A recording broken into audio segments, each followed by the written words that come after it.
As-tu déjà menti en entrevue pour avoir une certaine job? Si t'as jamais menti, t'as probablement déjà embelli la réalité en disant que t'es hyper polyvalente, que t'es super motivée à contribuer au succès de l'entreprise, que t'apprends rapidement. Ça l'a impressionné ton employeur, t'as eu la job. Sauf qu'après 3 mois, tu te rends compte que la job est vraiment pas pour toi, puis t'es déjà à la recherche d'un nouveau défi. Si toi tu l'as déjà fait, il y en a certainement d'autres qui le font sur tes propres offres d'emploi. C'est pas méchant, c'est juste que des fois, on veut une job pour plein de raisons différentes. Pour avoir une paye, pour avoir une sécurité, pour avoir des avantages sociaux, parce qu'on veut travailler avec une entreprise qui nous inspire. L'affaire, c'est que ces besoins-là ne déterminent pas si la personne est dans le bon poste pour son style de personnalité. L'affaire, c'est que si toi, t'es pas capable de lire si la personne a choisi le bon métier pour elle, tu vas investir dans le vide parce que dans 3 mois, elle va te dire « Écoute, je me sens plus bien, je pense que je vais changer de domaine, merci pour l'opportunité, au revoir ».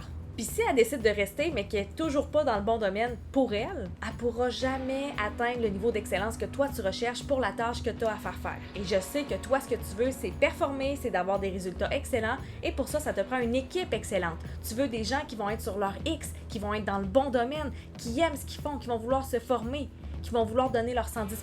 J'ai une bonne nouvelle pour toi, tu peux te guider avec des simples questions à savoir si la personne essaie de t'impressionner pour avoir la job ou si elle est réellement compétente pour le rôle que tu as à y donner. Aujourd'hui, je te donne 3 façons de reconnaître si une personne a choisi le bon métier pour elle, ce qui va augmenter les chances de choisir une personne de choix pour ton équipe. Mon nom est Christine Rivet, je suis consultante en communication et leadership et ma mission, c'est vraiment d'aider les entrepreneurs et les gestionnaires à choisir les bonnes personnes, à les mettre dans la bonne chaise et marier bienveillance et performance avec leur équipe. Je suis convaincue que si tu prends le temps et que tu développes ta conscience, de développer tes soft skills, tes connaissances humaines, tu es capable de développer un leadership positif, inspirant et de faire exploser les résultats de ton entreprise. La première façon de déterminer si quelqu'un a choisi le bon métier pour elle, valide sa cadence.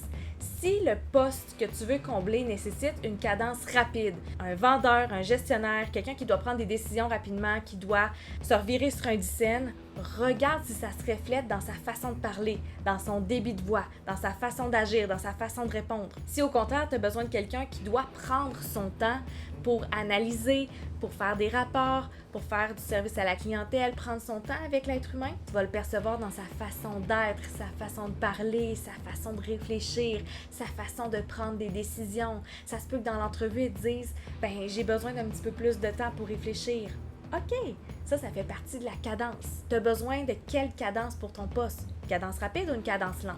Assure-toi que la cadence de la personne concorde avec le poste que tu veux combler. La deuxième façon de valider si la personne a choisi le bon métier pour elle, demande-lui ce qui l'a attiré dans son domaine et valide si ça concorde avec son style de personnalité. Par exemple, si la personne est attirée par la comptabilité pour le contact humain avec ses clients, tu le sais que la personne va faire l'affaire le temps d'un moment, mais qu'elle va s'emmerder, puis ça sera pas la meilleure personne pour faire cette tâche-là. Parce qu'en comptabilité, on est vraiment dans un aspect de tâche et de faire ces choses de ton côté. Donc, si tu fais de la comptabilité seulement pour parler avec tes clients, on n'est pas dans la même priorité. Tu veux quelqu'un qui va te répondre « Ben moi, j'aime la comptabilité parce que j'aime ça planifier, j'aime ça prévoir, j'aime ça calculer, j'aime ça analyser. » Ah, OK, là, on est vraiment dans la bonne priorité qui est les tâches de faire des choses et non d'être avec les gens.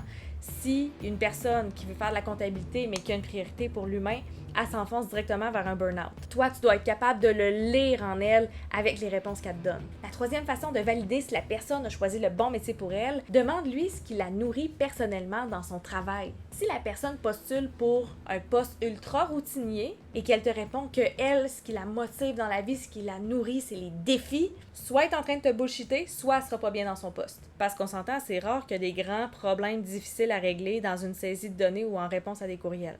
En contrepartie, si tu cherches quelqu'un qui va faire de la prospection, du développement de marché et qui te répond que son plus grand défaut est le perfectionnisme, je te confirme que tu vas attendre des années, voire une éternité avant de voir ton premier contrat parce que la personne va vouloir se sentir complètement prête et parfaite avant d'aller faire son premier contact.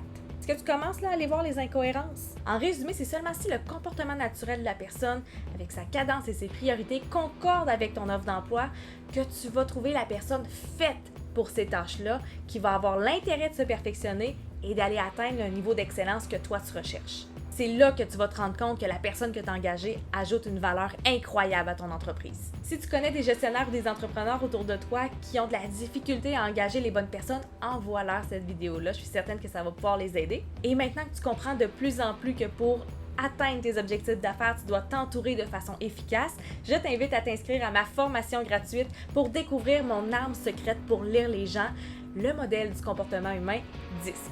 En plus de pouvoir mettre en mots les dominances de personnalité que tu as besoin pour chaque tâche, tu vas pouvoir savoir comment te comporter avec eux pour qu'ils se sentent motivés et bien autour de toi et qu'ils puissent offrir de meilleures performances. On se dit à bientôt!